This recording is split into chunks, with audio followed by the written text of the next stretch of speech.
Hey there! If you're 10 years old, or honestly just anyone looking for the secret to a happy, peaceful house, you are in the exact right place. Today, we're going on a really exciting journey into a fascinating devotional titled The Architecture of a Godly Home. In this explainer, we're going to break down exactly what this source material teaches about God's rules for our homes, how families are supposed to work together, and why the rules your parents give you are actually a secret map to your very own happiness. All right, let's dive right into this. So I want you to start by imagining something kind of crazy for a second. What would happen if your family had absolutely no rules? Like none, zero. You could eat ice cream for breakfast, lunch, and dinner. You could stay up until 3 a.m. every single night, leave your toys all over the floor, never brush your teeth, and literally just do whatever popped into your head at any given moment. At first, that probably sounds like the greatest thing ever, right? But think about it for a few more seconds. Very quickly, you'd probably get a massive stomach ache. You'd be so exhausted you couldn't even keep your eyes open to play. Your house would turn into a giant, confusing mess, and people would be arguing all the time because nobody would know what to expect from anyone else. It would be total chaos. Without a map to follow, every single day would be super confusing. And you know, that is exactly where our devotional starts its lesson. So let's look at Section 1, Adrift Without a Map. To really set the stage, the devotional gives us a powerful picture of what life is like when we don't have rules to guide us. The text begins with this super famous quote from the Bible, Psalm 119, verse 35. It says, "Make me to go in the path of thy commandments, for therein do I delight." Notice that highlighted word there? Delight. Usually, when we think about commandments or rules, we aren't exactly jumping for joy, right? Rules often feel like things that just stop us from having fun. But this verse, which is basically the foundation of the whole devotional, flips that entire idea upside down. It tells us that God's commandments are actually a specific path we get to walk on, and it's a path that is meant to bring us true joy. Because, as the devotional explains, if we didn't have God's law to guide us, we'd be in some serious trouble. The text paints this incredibly vivid picture, warning that without these rules, we would be, quote, adrift upon an ocean of uncertainty. Imagine being out in a tiny little boat in the middle of the ocean with no steering wheel, no motor, and absolutely no map.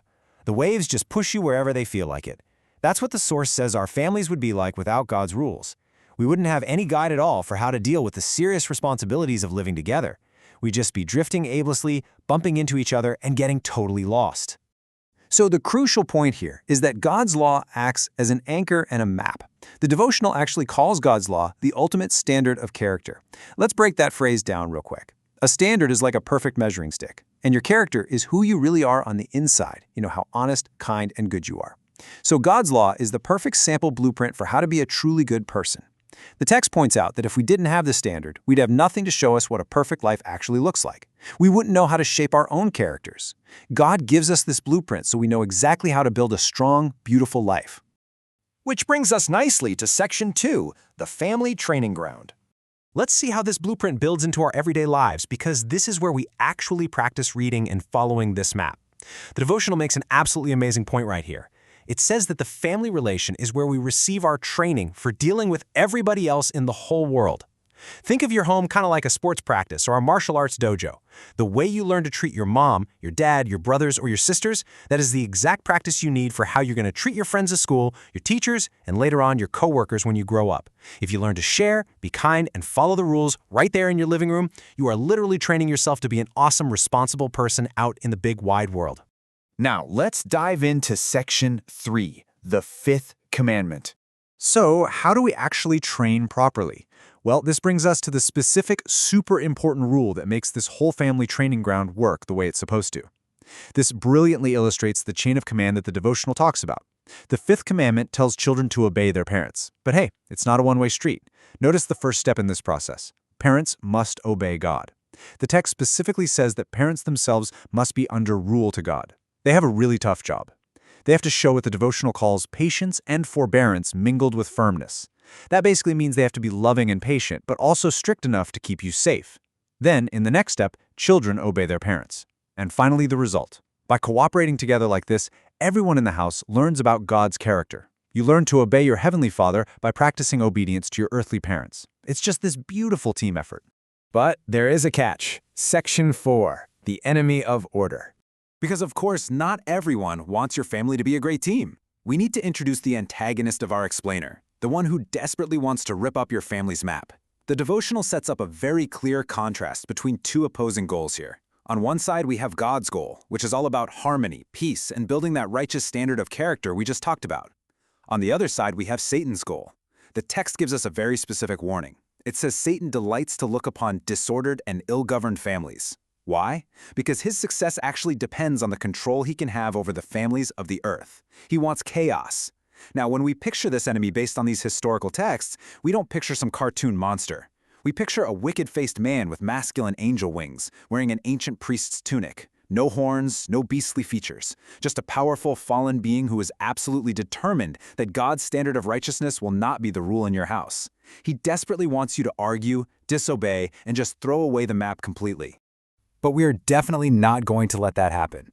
Let's get to Section 5, the path to happiness. Let's shift our focus away from the enemy and turn to the really beautiful rewards that come from holding tightly to God's map.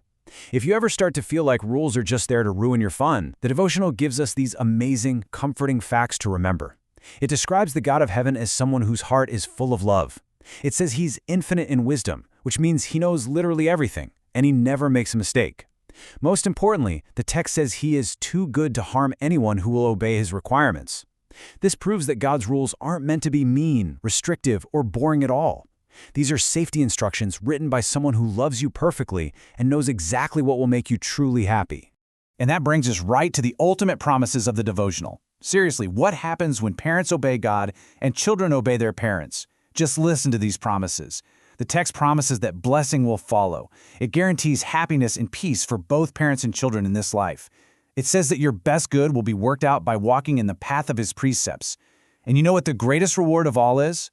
You get to live in harmony with the God of heaven. By simply choosing to follow the rules of your home and honoring that fifth commandment, you are unlocking treasures of peace and joy that literally no one can take away from you. So, here's what you should really take away from all of this. Your family isn't just a group of people living in the same building. It's a training ground for your entire life. And the rules you have, they aren't punishments. They are a perfect blueprint for joy. So I want to leave you with this question to really think about. How can you practice using God's map in your own home today? What is one single way you can show obedience, bring peace to your family, and start building that perfect standard of character right now? Think about it, talk about it with your parents, and start practicing. Thanks so much for exploring this devotional with me today. Keep learning, and I'll catch you next time.